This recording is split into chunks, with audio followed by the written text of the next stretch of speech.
Good afternoon, everybody. I'm Tom Donahue. I'm a member of the board of Encore Palm Beach County and want to welcome you all to today's presentation and thank you for your continued support and interest in Encore Palm Beach County.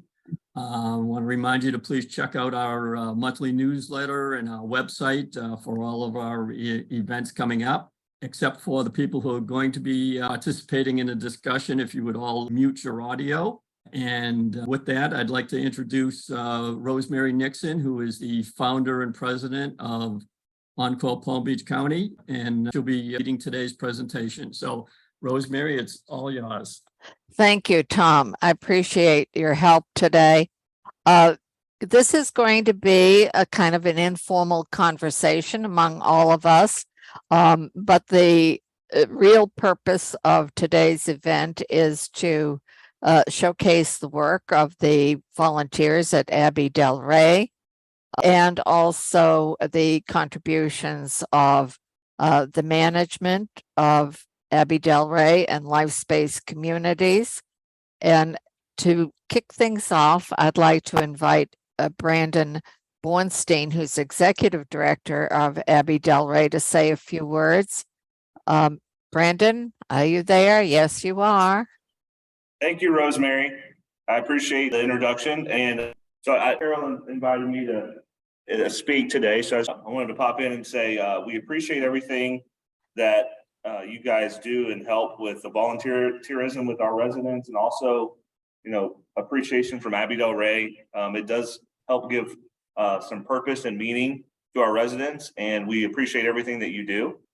And also, just to let you know, if there's anything that you need from ABBEY DELRAY, never hesitate to ask. We are always willing to help. If you need space or manpower, just let us know and we'll try to jump in.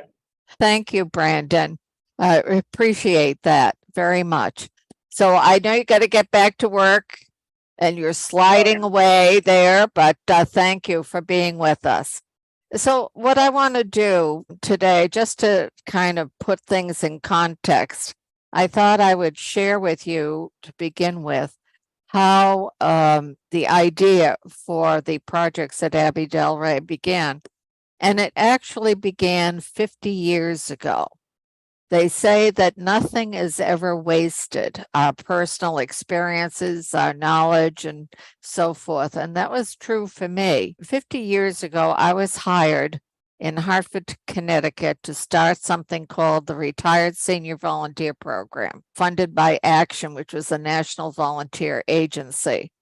And the goal at that time was to recruit people retiring from local corporations to volunteer service, just like with the Peace Corps and VISTA and other programs. And I have to say that was a real introduction for me. Of course, I was 50 years younger than I am today. So I really didn't know a whole lot about volunteerism. And I really wasn't in contact with very many people who are retiring. So it was an education for me. At that time, we didn't have continuing care communities. That's something new since that period of time. We only had some retirement homes and nursing homes. There wasn't that in-between thing like assisted living. But one of the things I learned very quickly was that the people who lived in nursing homes were very eager to participate in some kind of volunteer activity.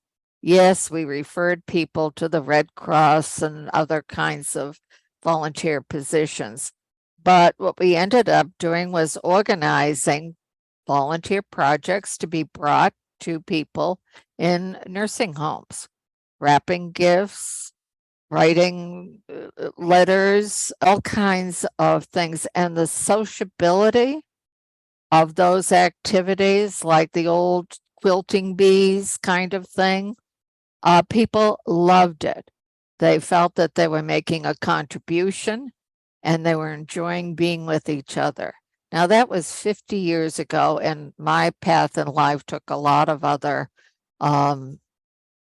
changes and direction. But when I retired from Ameriprise Financial. Back in 2016, I decided to create Encore Palm Beach County because I felt there was such an abundance of skills, talent, and wisdom among older people who had moved to Palm Beach County that we'd be crazy not to tap into it to help our nonprofit organizations. And so that was really the focus of our work initially.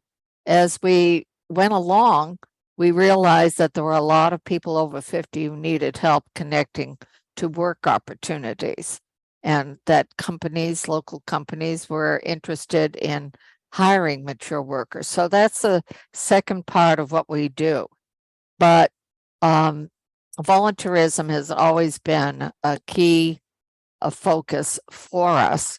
And as I was talking with Tom before we started, there's something like almost 500,000 people have moved to not to Palm Beach County, to Florida in the last couple of years. And those people coming are all ages, young and old. And so I think that we have a wonderful potential reservoir of people to help our businesses and our nonprofits flourish. So I also read a lot in the literature about aging that engagement in volunteer work and paid work and learning opportunities are important aspects of healthy aging. The more people are engaged in learning and doing, the healthier they will be mentally and physically because of the contact with other people. Social isolation is a very negative thing for aging. And so it occurred to me, particularly when the pandemic hit, that I haven't done a count of how many continuing care communities there are in Palm Beach County alone, but there are quite a few. And there are thousands of people, maybe, I think, say thousands of people living in them. Nobody's ever done a count that I'm aware of. And I thought, well, my goodness, nonprofits are saying they can't get volunteers to come out to their office and work on projects and so forth.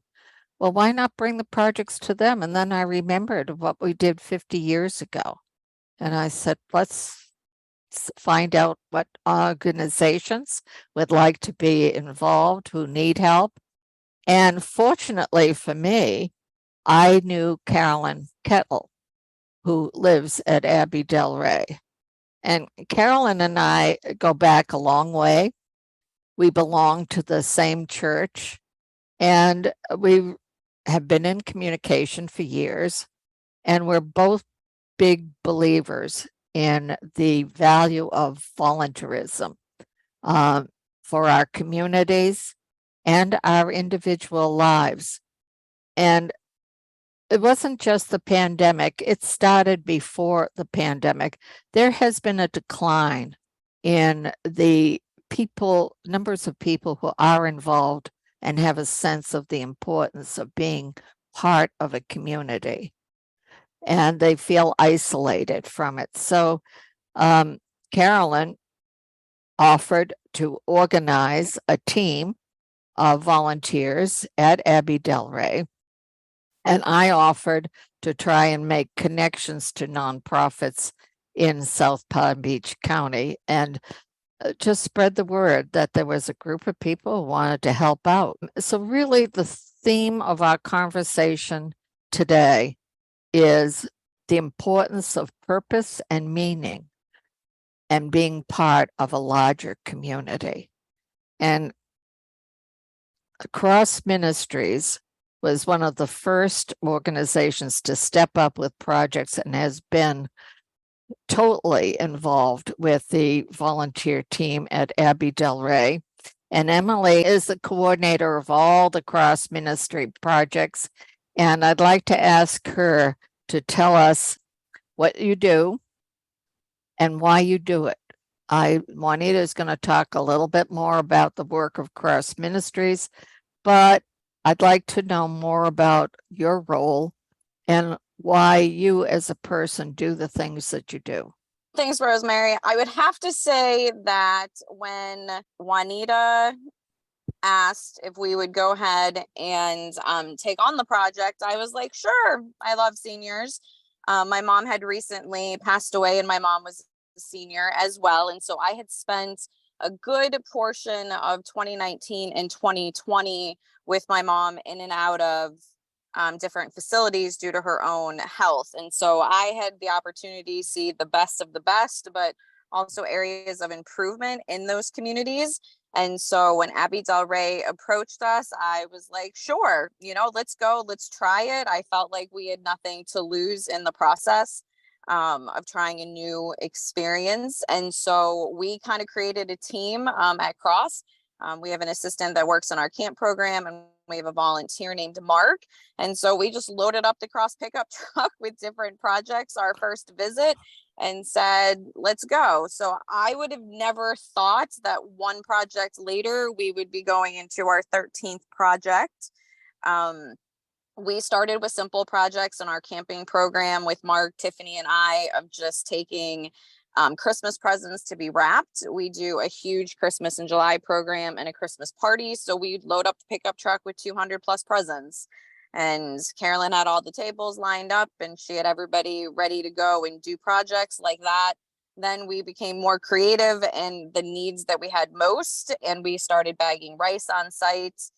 We started double bagging. And so as we've gotten to know these residents, for the three of us, the second Saturday in the month is something that we really look forward to going and doing.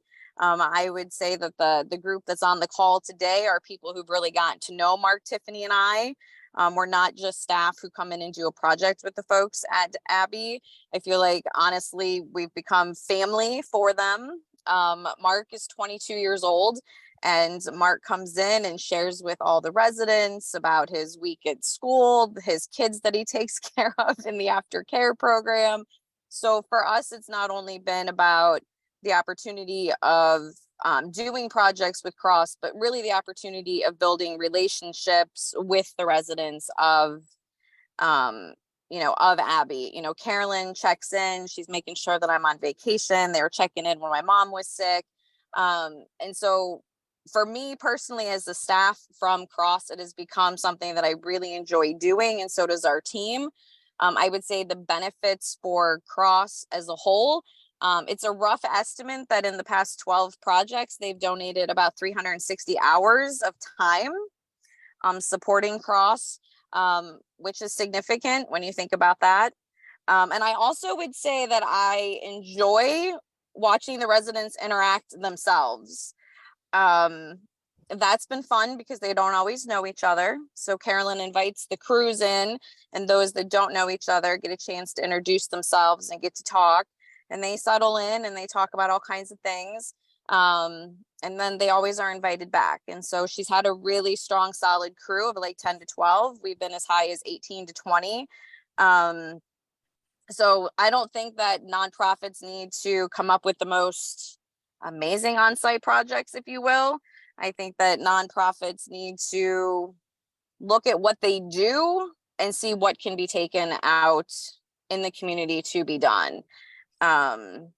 So for us, it's been a great experience. And I would say it's been relationship building, and just the benefit that people have to be together. Yes, it's a benefit for us because we get the projects done, but I think that there's the greater meaning behind it, and that's in the relationship building. Emily, you've really touched on something that a lot of people talk about as being important, and that is the intergenerational connection between people of all ages.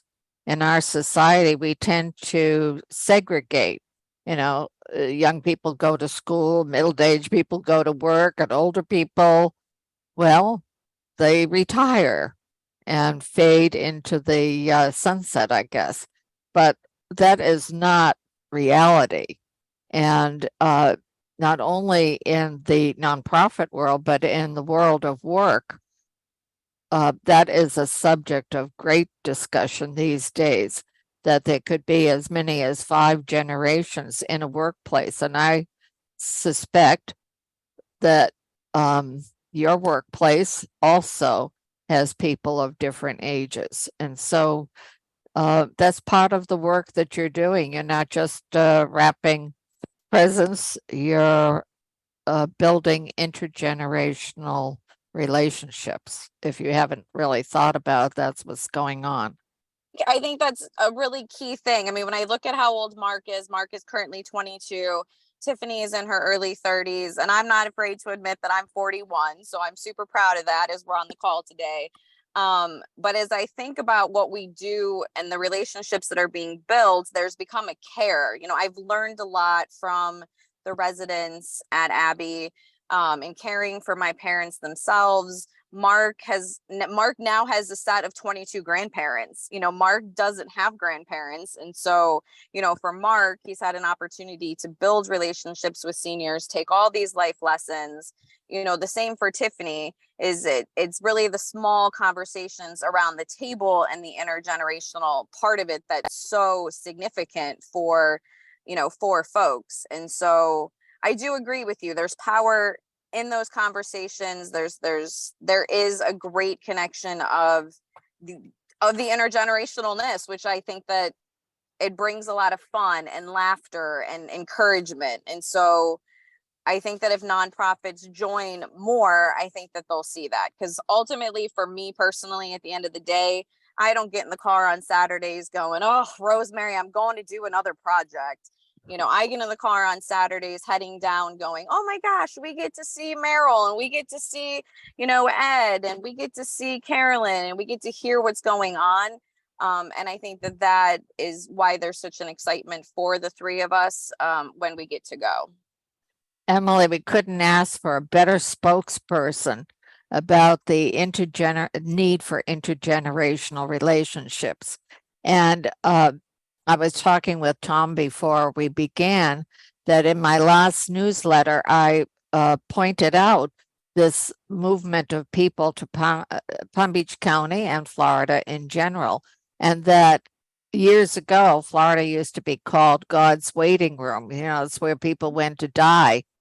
And it's so much more different now. Young people like yourself, even younger people, generations of all ages are here in Palm Beach County. And our goal is to break down barriers between older and younger people and tap into all that energy that you have, the knowledge that they have.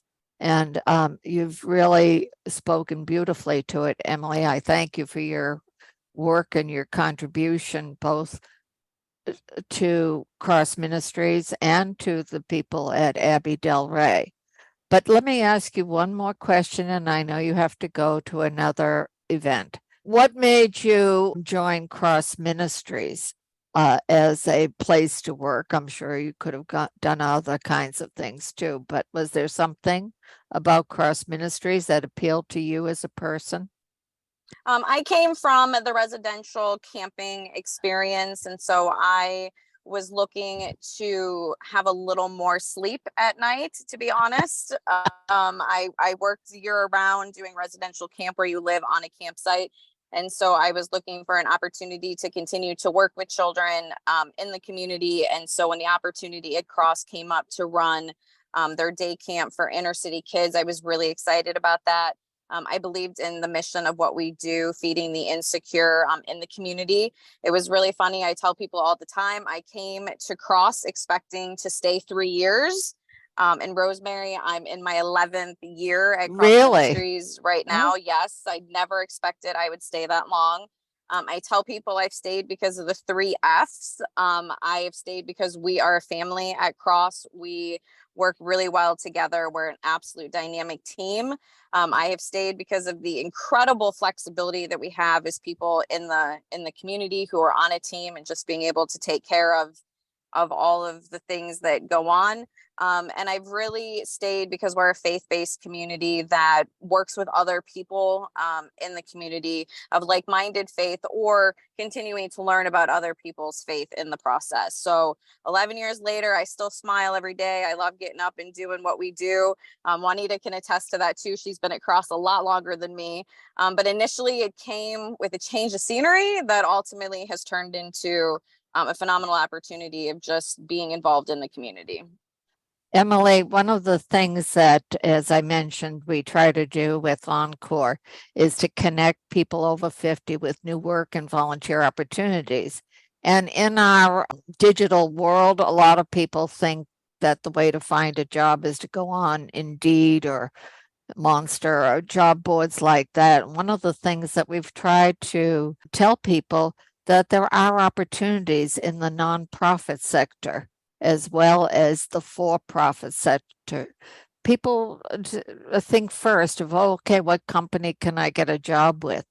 But we've tried to open up people's minds to the fact that there are job opportunities in the nonprofit and government sectors. And you've spoken very well to why you do what you do. But you've also reminded me that Juanita and I need to talk about getting CROS's job board on our website along with our others. So I never leave a call like this that I don't have a to-do list of things to follow up on. So Emily, I know you're on your way. Is there anything else you'd like to share with us and the folks at ABBEY DELRAY before you leave?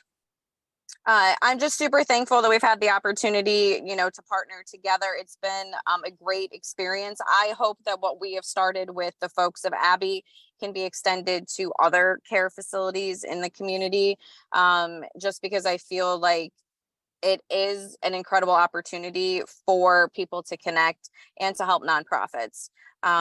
So I'm hoping that they are setting the example for Palm Beach County and that we can do this and expand this with more folks, because I think it's a win-win for everybody.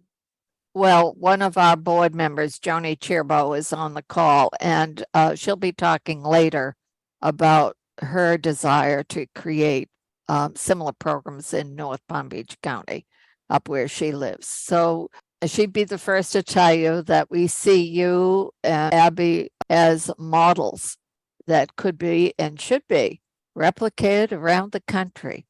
Well, every journey begins with a first step. So thanks again, Emily.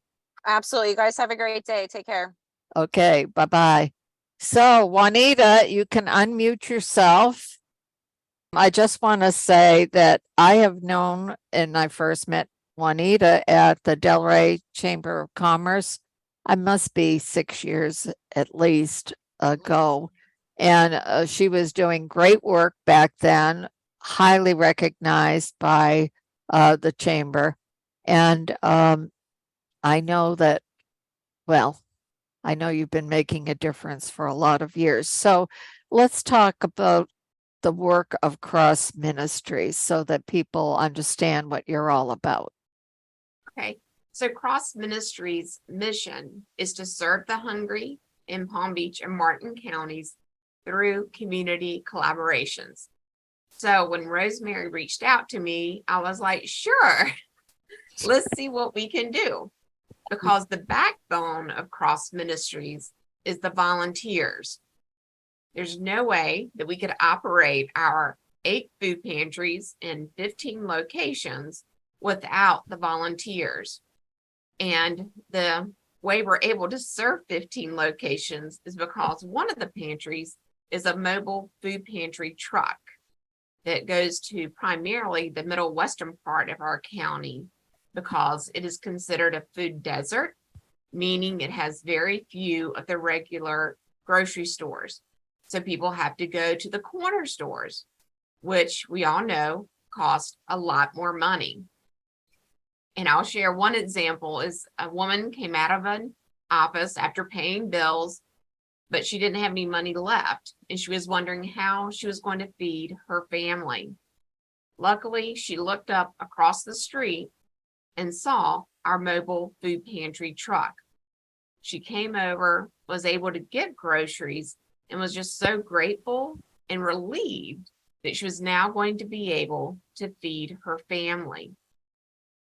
Last year, our pantries served 48% more people than in 2021. And we have already served 15% more this quarter than the first quarter of 2022. So the need is great, and we need volunteers as well. And one of the tasks that the ABBEY DELRAY community has been helping us with is double bagging. I think, Emily mentioned that. And what it is that we pack food bags at our warehouse, and we use the paper bags to hold the food, but then we add a plastic bag because our mobile food pantry truck has refrigeration to keep the produce and meats that we get donated from the food banks. So the paper bags get moist, and they will then sometimes fall apart. So that's why it's so key for us to get those bags double bagged so that the people will not have their food fall through as they're walking away. And I also wanted to note that we served over 111,000 people last year, with 31% being children and 11% who were seniors.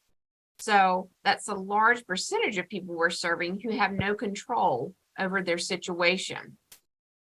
One of our other programs is gleaning, where we go out into the fields to pick produce that's been left behind, because it's not grade A that the grocery stores and restaurants will buy, but it's still perfectly good. And so last year we were able to recover over 779,000 pounds of food. Oh my gosh. Yes, that went to local food banks to be distributed to over 100 different agencies like ourselves with food pantries and hot meal programs.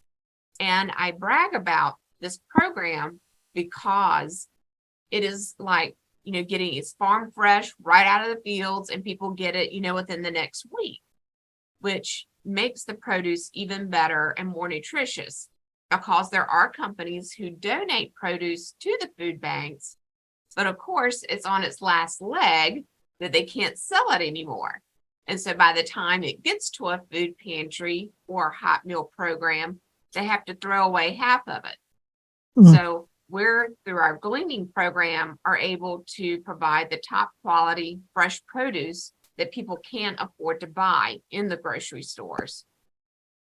Then we have our hot meal program, the Caring Kitchen, that is located in Delray Beach, where we serve a hot lunch to go Monday through Friday at different sites. And we're serving about 80 people. And it is a mixture of people who are working, but I call underemployed, seniors, and those without homes. Then we also deliver over 200 meals to people who are homebound, primarily seniors, but some also with disabilities, or maybe they're just home from the hospital and need temporary assistance. And so we're giving out 5 meals for the week. We deliver 2 on Monday and 3 on Wednesday. So we have multiple programs that, again, are not able to operate without volunteers. And we can't say thank you enough to the ABBEY DELRAY community. And of course, Carolyn Kettle, who makes it all happen for the many ways that you have helped us with multiple projects. Juanita, thank you very much for that. And I'm sure you know, and you may have even been contacted. We're in the process of updating the page on our website for volunteer opportunities. I have a volunteer who's been contacting the organizations who have posted because of the pandemic, so many organizations were not able to use volunteer help, In fact, many nonprofits have actually gone out of business for lack of funding and volunteers. I don't know whether you've noticed that. But I can tell when the phones are not being answered any place that some organizations have been terribly affected by the pandemic. So if you haven't been contacted, if you haven't been shared what your current volunteer opportunities are, there will be an opportunity to do that. And so we're working through that. The pandemic affected everybody in different ways. And a lot of organizations have not really woken up to the fact that they can't just expect people to come and volunteer at their place of business any longer. People are still reluctant, and their attention has been diverted to a great extent. So a lot of organizations have lost volunteers. The work of CROS Ministries is truly very, well, it's very impactful and impressive. And how long have you been at it, Juanita? June will be my 27th year. Yes, but I want to say that we are 45 years old this year. So we have had the blessings of being able to grow to the point, yes, that we have 8 food pantries serving 15 locations. And it is because of the great support of our community from not only different faith communities, but businesses, schools, civic groups, and retirement communities, you know, that have made it possible for us to truly address hunger here in our community. And the partnerships are key to us being able to still be here and to still serve. Unfortunately, a lot of people who have moved to Palm Beach County and live in those retirement communities don't really know about all the nonprofits that could use their help. And so, well, we're working on it, Juanita. What can I say? Exactly. One day at a time, one step at a time. That's what they say. Okay. I see a group of folks, but I can't really make out who they all are. Do you want to introduce your fellow volunteers there? I am so proud. I can hardly do this right. I'm so proud to introduce Myrna Witt and Sandra Cohen, who have been with me from the beginning. I first want to say, Rosemary, you are the reason for it all. Because without you, we could not have gotten the best of the nonprofits. And we do have them. And I want to say, because the audio cut out, Juanita has been with CROS for 25 years. That is a long time doing what she's doing. But these nonprofits are so valuable to us here at ABBEY. We took this on as a leap of faith. During COVID, did not know who would want to get out of their apartments. And after our first meeting in May of 2021, they all stayed behind for an hour. Some of them knew each other, some didn't, just to socialize and get acquainted. And now each month they will say, after 15 projects since May of 21 that we have just completed, they will say, when is the next one? And it's a fraternity, it's a sorority here at ABBEY that I love. We've named them the Delray's Caring Angels for Nonprofits because I knew we would have other committees here, but I wanted to be sure that this one stood out for the nonprofits. And I want to say primarily that what these nonprofits have given me, it keeps my blood pressure down and my energy levels up. And I want to also say that Encore and CROS Ministries should think about taking Emily on the road with this video, because she is a good ambassador for all of us, and said it so eloquently. But Sandy and Myrna are my motivators for keeping this going. They got the volunteers going. We had up to 30 or more at one time. We have 18 to 20 now. And I could not do it without them. I'm so pleased that they're here. And will you give an opportunity for them to say something? Will you give an opportunity to say something? I would like to hear from Myrna and the other volunteer there with you. Sandy, tell us why, Myrna, you first. Tell us why you do what you do. I think that's what we really all want to know is why do you do what you do? I always did volunteer. I had interesting experiences. I was a hospice volunteer. I taught disabled children horseback riding. But then when I got old, and this was probably when I was in my 40s and 50s, and then I moved into a senior living place, not like Abbey, just an over 55.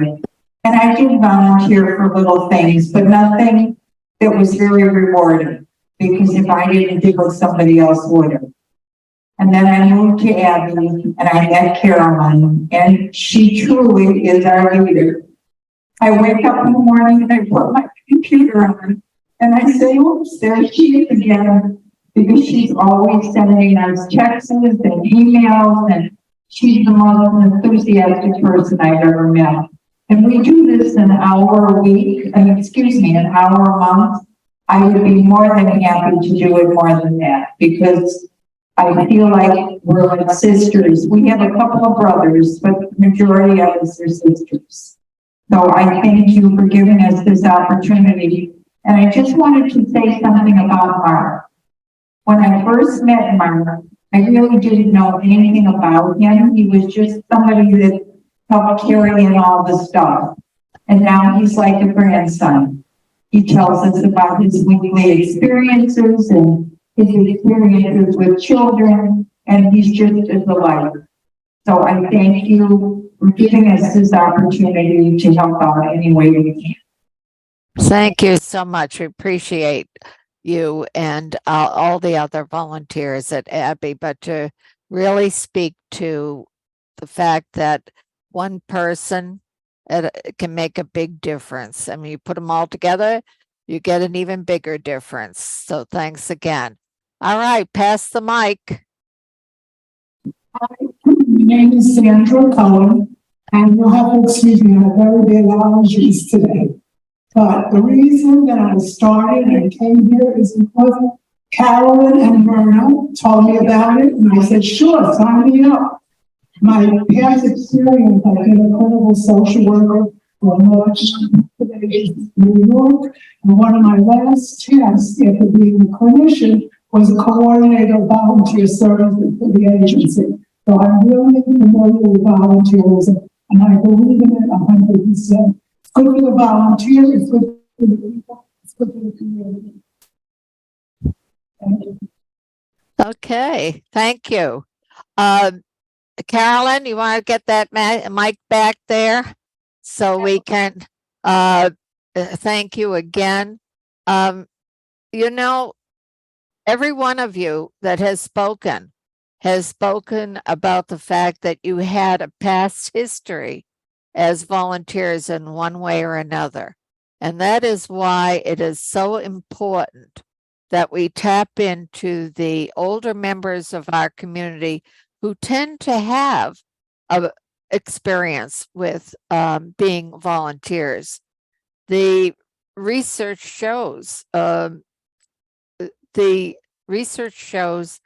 volunteerism, generally speaking, has declined in our country and in our communities. Not that there aren't always a lot of people who still are doing wonderful things, but that sense of community, a tradition, it seems to be lost with some people. And I really think that that's why we have to tap into our older members of our community, because they do have that sense that they are here to serve as part of a community and not just in their own little bubble, which people say so many people are in these days. They're just in their little bubbles on their devices, and hope we can tap into more of you folks going forward. As I said, this will be converted to a video. It'll be in our newsletter. It'll be shared as much as we can share it. And I hope you will share it also. So because we feel that this is something that more people need to know about, I'd like to introduce Joni Cherbo, who is a member of our board. And Joni has been eager, now that the pandemic is over, to work to share this concept with communities and nonprofits in North Palm Beach County. So Joni, if you would unmute yourself and tell us a little bit about your plans going forward. Hi, everyone. I must tell you that when I first heard of this program, I couldn't wait to jump on board. I think that one of the things that has bothered me for years, watching my mother and older friends of mine age without purpose. I have a very good friend who was in her 80s, and she was very down one day. And I said, Sarah, I said, what is it? She said, I'm a useless piece of poop. And she was saying, I have everything I could want as far as comfort. I have family. I have all sorts of opportunities to go out and see theater and music and whatnot, but I can't make a contribution that makes me feel whole and purposeful. And I think all of the retirement facilities that I know of up here and in New York, where I spent most of my adult years, go out of their way to create amenities for older people. Swimming, golf, tennis, pickleball, cards, anything that you can think of, crafts, but they fail, in my mind, from the ones I've seen, to really understand the value of making people feel useful, giving them a purpose larger than themselves that they can do and feel that they're contributing to their communities, organizations they care about, even larger, even the world sometimes. And that's just not writing a check. It is hands-on work with other people who are similarly inclined. And I got very excited. I met Caroline. Hi, Caroline. And I think you're a little angel. I don't know where you hide your halo, but I know it's there somewhere. And Rosemary, who's put this together. Without Rosemary, we would be nowhere as well. But all of you have helped to bring this together, as Rosemary said, as a model. And I think of this as a model that maybe we can translate into other communities. I'm up in North County, and I am planning to speak to the North County Chamber to get a hold of the not-for-profits who are up here and see whether they could use help, and to speak to, starting out with a couple of the retirement communities to see whether I can nudge them or kick them or induce them to become a part of a program like this. And I'm hoping that this video will be helpful in getting them motivated, inspired, in fact. So thank you all for what you've done. And I hope that I can have some degree of success in this. We're going to get it fully launched this summer, and wish me luck. Well, we certainly will wish you luck, Joni, and any support we can find for you. You said something that reminded me of something that someone said to me one time. That life isn't about being comfortable. a lot of people have kind of forgotten that, and we tend to feel that, well, that's what we need to do for the older people in our communities. Let's make them comfortable and keep them happy, and but people need purpose and meaning in their lives. And a lot of people, being new to our area, don't know how to connect unless their social director for their community brings in speakers or something. They don't really know about all the opportunities that are out there. So you have your work cut out for you, Joni. But I'm sure, there's also, well, everybody who knows me knows I'm full of old sayings. I've got a trite but true saying for about everything. And there is in the Bible the story about the farmer who, throws his seeds out, and some of it falls on barren ground, on rocky soil, and nothing comes up. But some of it falls on fertile soil, and people hear the message. And that's all we can hope for, is we throw the seeds out there, and hopefully there are people who will respond. I know that they're there. It's just reaching them.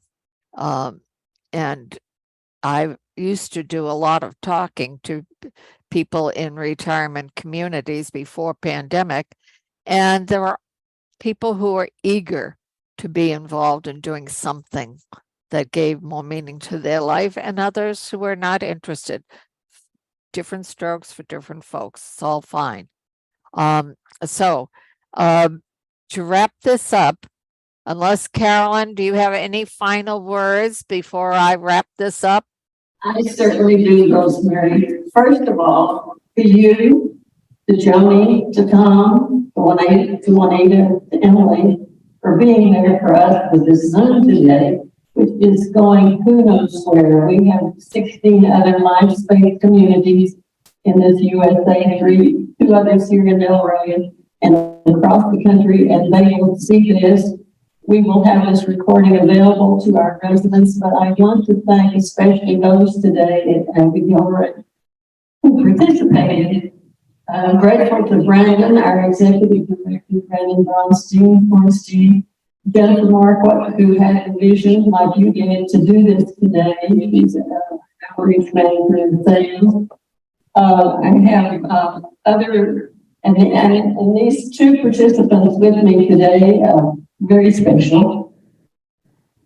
Also, I want to thank you. There are people in the audience who are not, they might be seeing, if you had good eyes, seeing in the picture in the background, but I have other, the Caring Angels here today and other residents here at ABBEY. And I'm so grateful for ABBEY's support of us. We get all the publicity we want and need, and the auditorium at our use whenever we want it.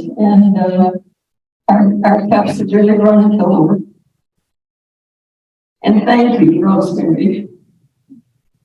Well, thank you, Carolyn.